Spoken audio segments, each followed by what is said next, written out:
নমস্কার, জয় শ্রী গণেশ। স্বাগতম আপনাদের প্রত্যেককে আজকের বিশেষ পর্বের অনুষ্ঠানে। আজকে মূলত আমরা যে রাশিটিকে নিয়ে এত চর্চা করব, এত আলোচনা করব সেটি মকর অর্থাৎ ক্যাপ্রিকন। ক্যাপ্রিকন কালপুরুষের দশম রাশি। তত্ত্বের দিক থেকে এই রাশিটি পৃথ্বী তত্ত্বের রাশি এবং প্রকৃতির দিক থেকে চর প্রকৃতিরই রাশি হচ্ছে মকর। দশম ভাব কর্মের ভাব এবং সম্মানের ভাব, সুসম্মানের ভাব, অ্যাক্টিভিটির ভাব। পিতার ক্ষেত্রেও বিভিন্ন রকম বিষয় আমরা 10 থেকে করি। সো দশম ইজ ভেরি ইম্পর্টেন্ট। আর এই কারণেই মকর খুব গুরুত্বপূর্ণ। মকর রাশির মধ্যে এই কারণেই আপনি দেখবেন স্বভাবগতভাবেই কর্ম করার, চাকরি করার, প্রফেশন করার, একটা কর্মজীবনে যুক্ত হওয়ার টেন্ডেন্সি খুব বেশি থাকে। সকলের সাথে সব কিছু শেয়ার করতে পারে না মকর। আবার কেউ যদি তাকে ঠকায় সহজে ভুলতেও পারে না। কিন্তু এটা নয় যে প্রত্যুত্তর দেব, এটা নয় ক্ষতি করব। কারণ মকর তার কর্মজীবনে, তার প্রফেশন নিয়ে এত বেশি ব্যস্ত থাকে, আউটসাইড বিষয়গুলো অতটা গুরুত্ব মকর দেয় না। বাস্তব বুদ্ধি দিয়ে পরিস্থিতি মেকআপ করার বা নিয়ন্ত্রণ করার একটা অপরিসীম প্রভাব আমরা মকরের মধ্যে দেখি। শনি প্রভাবিত রাশি। শনিদেব হচ্ছে ন্যায়ের দেবতা এবং সে আপনাদেরও শাসক গ্রহ। সো মকরের মধ্যে একটা অনেস্টি, ন্যায় করার প্রবণতা আমরা প্রচুর পরিমাণে দেখতে পাই। স্বভাবগতভাবে পরিশ্রমী, বাস্তববাদী চিন্তাধারা মকরের মধ্যে বেশি। শৃঙ্খলাবদ্ধ জীবন পছন্দ করেন মকর। কিন্তু কি জানেন তো, মকরের ক্যারিয়ারের ক্ষেত্রে একটা আপস অ্যান্ড ডাউন চলছে এবং এ মাসে আপনার এই আপস অ্যান্ড ডাউন থেকে বেরিয়ে আসার সময় এসেছে। আমি বলে দিই, মকর রাশির ফার্স্ট আসছি কর্মক্ষেত্রে। প্রচুর শত্রু। দেখুন, শত্রুহীন পৃথিবী হয় না, শত্রু থাকবেই। দেবতাদের শত্রু ছিল, আমরা তো সামান্য নশ্বর মানুষ, তাই না? সামান্য মানুষ, মানে সামান্যও হয়তো আমাদের ডেফিনেশন দেওয়ার ক্ষেত্রে সামান্য। শত্রু থাকবেই। মকরের প্রফেশনাল শত্রু এই মুহূর্তে অনেক বেশি। তার একটা রিজন আছে। অনেকেই বলতে পারেন যে দাদা কেন শত্রুতা, আমি তো আর কারোর ক্ষতি করছি না, তাহলে শত্রু কেন আসছে? শত্রু এই কারণে আসছে যেহেতু আপনি খুব ওয়াকিবহল, আপনি আপনার প্রফেশনের প্রতি প্রচণ্ড দায়িত্ববান। এই মাসটি আপনার কিন্তু পরীক্ষার মাস। এই যে মাসটি, এটা আপনার একটা বড় যুদ্ধের মাস। তবে এই মাসে আপনি ভালো খবর পাবেন। এই মাসে আপনার যুদ্ধ জয় করতে পারার কম্বিনেশন দেখতে পাচ্ছি। আমি বিশ্বাস করি যারা পিঠ পিছে আপনার ষড়যন্ত্র করছিল, যারা পিঠ পিছে আপনার কাজ নিয়ে বসের কাছে, বুঝতেই পাচ্ছেন কি করছিল, সেটা করছিল, তারা এবার কিন্তু নিয়ন্ত্রণ হয়ে যাবে। মকর রাশির নিয়ন্ত্রণ করার কম্বিনেশনটা খুব বেশি। আত্মনিয়ন্ত্রণের একটা জায়গা মকর রাশির ক্ষেত্রে আমরা লক্ষ্য করতে পাচ্ছি। মকর রাশির ক্ষেত্রে আপনার যে কাজের দায়িত্ব এক ধাক্কায় অনেক কিন্তু বেড়ে যাবে। বিকজ আপনি আপনার পূর্বতন কাজের একটা ভালো রেকগনিশন এবার পেতে চলেছে। অনেক মকর রাশি জাতক জাতিকারা আছেন যারা কাজের রেকগনিশনটা পাচ্ছিলেন না। আপনি কাজ করছেন কিন্তু কাজের ফলাফলটা অন্য কেউ পাচ্ছে। আপনি দুধ থেকে দই বানাচ্ছেন, দই থেকে ঘোল বানাচ্ছেন, মাখনটা অন্য কেউ খেয়ে নিচ্ছে। মকরের এটা কিন্তু খুব হয়। যে কারণে আমি মনে করি সেই কলুর বলদের মতো মকরকে মাঝে মাঝে না পাক খেতে হয়, পরিশ্রম করতে হয়, তেলটা অন্য কেউ উপভোগ করে নেয়। এই সময়টা সেটা হবে না। এই সময়ে আপনার প্রাপ্তির মাস। কাজের চাপ বাড়বে, রুটিন মেনটেন করুন। কাজের চাপ বাড়বে বলে পার্সোনাল লাইফটা খারাপ করতে হবে এরকম কোনো যৌক্তিকতা নেই। অফিসের কোনো সহকর্মীর সাথে ইগোর লড়াই কিন্তু চলবে। আবার এমনও হতে পারে আপনার কাজ এবং রিপোর্টিং মুখে না বলে ইমেলে রাখুন, মেনটেন করুন। কারণ আপনাকে পরবর্তীকালে হঠাৎ করে পিআইপিতে দিয়ে দিতে পারে। সো এই ধরনের একটা টেন্ডেন্সি আসতে পারে। যদিও আপনার হাতে এখন অপশন থাকবে, আইনি জটিলতাটা অনেকটা কম প্রফেশনে। মকর রাশি জাতক জাতিকাদের ক্ষেত্রে একটা কথাই বলবো, চাপ বাড়বে। সেলফ প্রফেশনেও প্রচুর চাপ বাড়বে।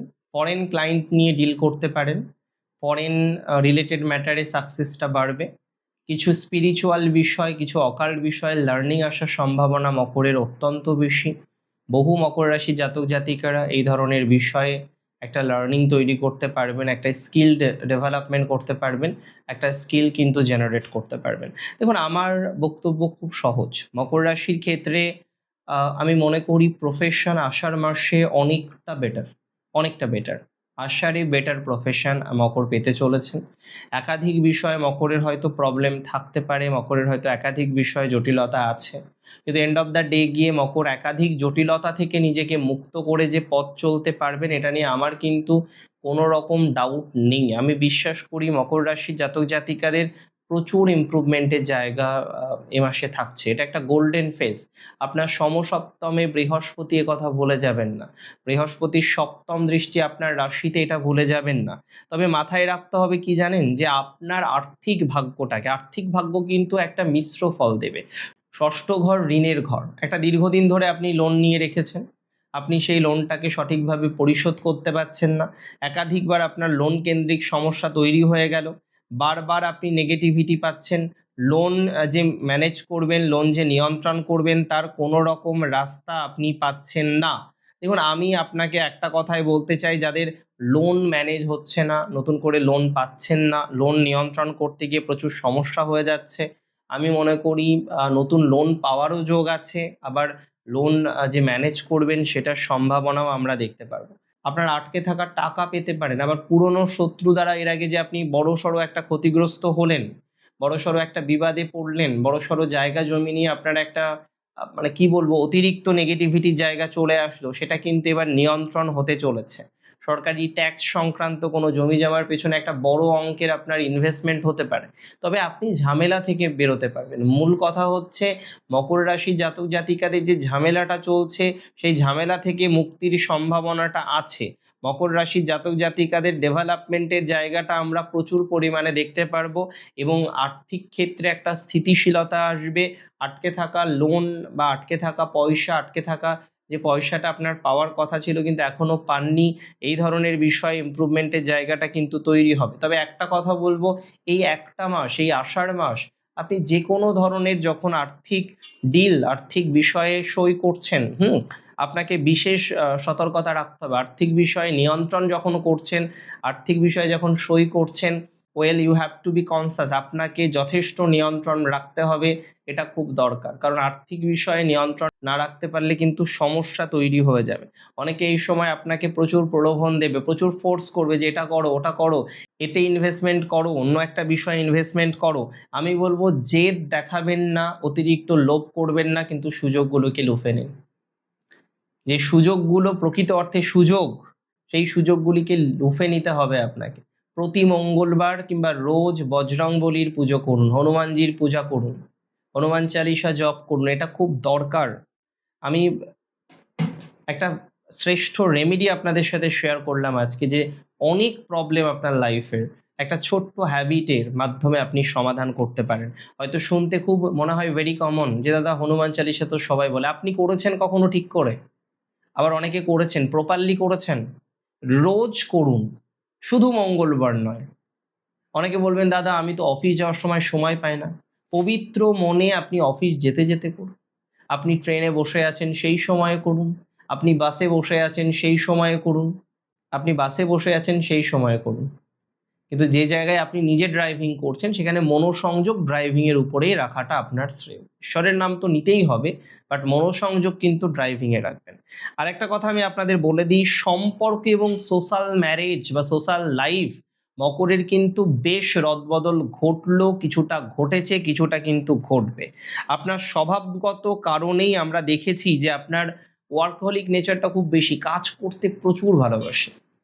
মকর রাশি প্রচুর কাজ করতে ভালোবাসে। আমি সত্যি স্যালুট করি আপনাদের এই কোয়ালিটিটাকে, যে আপনার আগে কাজ বাকি সবকিছু। আমার খুব পছন্দের এই অভ্যাসটাকে। তবে আমি বলবো আপনি আপনার পার্টনারকে গুরুত্ব দিচ্ছেন না, এবং তার থেকেও বড় কথা, যতটা না গুরুত্ব না দিচ্ছেন সে ভাবছে গুরুত্ব দিচ্ছেন না, কারণ আপনি কাজ নিয়ে ব্যস্ত। দেখুন, কাজের ব্যস্ততা হোক, কিন্তু দিনে অন্তত আপনার পার্টনারের সাথে একটা কোয়ালিটি টাইম কাটানোর জন্য রাখতে হবে। সরাসরি কথা বলুন, মেসেজে বা ডব্লিউপিতে আপনার পারিবারিক বিষয়টাকে নিয়ে অতটা এলাবোরেট আপনাকে করতে হবে না। সরাসরি কথা বলবেন, কারণ আপনি সেখানে এমন কিছু বোঝাতে গেলেন এবং তিনি বুঝলেন এক। এটা কিন্তু খুব ইম্পর্টেন্ট। বোঝানোর ক্ষেত্রে নিয়ন্ত্রণ রাখতে হবে। কমিউনিকেশনটা যেন আপনার এই সময় অনেক বেশি স্ট্রং হয়, কারণ ভুল কমিউনিকেশনে জড়ালে অনেকটা জটিলতা পাবেন। জুনের শেষ সপ্তাহে আপনার সম্পর্কের বরফটা কিন্তু গলতে শুরু করবে। আপনার নেগেটিভিটিটা কিন্তু অনেকটা কমে যাবে। দেখুন, শিক্ষার্থীদের জন্য একটা কথা বলি, যারা বিসিএস দিচ্ছেন, ডব্লিউবিসিএস বা বিভিন্ন রকমের অন্যান্য ধরনের এক্সামিনেশনগুলো দিচ্ছেন, ভালো ফল পাবেন। মকরের একটা হার্ড ওয়ার্ক ফেজ গেল, সেই হার্ড ওয়ার্ক ফেজ থেকে একটা ভালো পরিস্থিতিতে আনার একটা সম্ভাবনা আমরা কিন্তু তৈরি হতে দেখব। এডুকেশনে আপনার তেমন কোনো বাধা আমি দেখলাম না। যে কোনো কঠিন বিষয় আপনার ধারণ ক্ষমতা বাড়বে। অলসতা করবেন না, রুটিনটা মেনটেন করুন, কাজটাকে যেমন গুরুত্ব দেন, এডুকেশনটাকে ততটাই গুরুত্ব দিন। পরীক্ষার আগে পুরনো প্রশ্নপত্র, মক টেস্ট সিরিজ, বিভিন্ন রকমের বিষয় থাকে, সেগুলোকে একটু অভ্যাস করার চেষ্টা করুন। দেখুন, হেলথের ক্ষেত্রে পেট, লিভার, কোষ্ঠকাঠিন্য সমস্যায় ভুগতে পারেন। অতিরিক্ত চাপে, অতিরিক্ত টেনশনে, রক্তচাপের সমস্যা, মাইগ্রেনের সমস্যা এগুলো বাড়তে পারে। তবে হুট করে ছোট একটা প্রবলেমে যদি কেউ, ডক্টর বাবুরা বা কোনো একজন ব্যক্তিবর্গ, ডেফিনেটলি হেলথ কেয়ার প্রফেশনাল সার্জারির পরামর্শ দেয়, এটা একটু স্লো করবেন।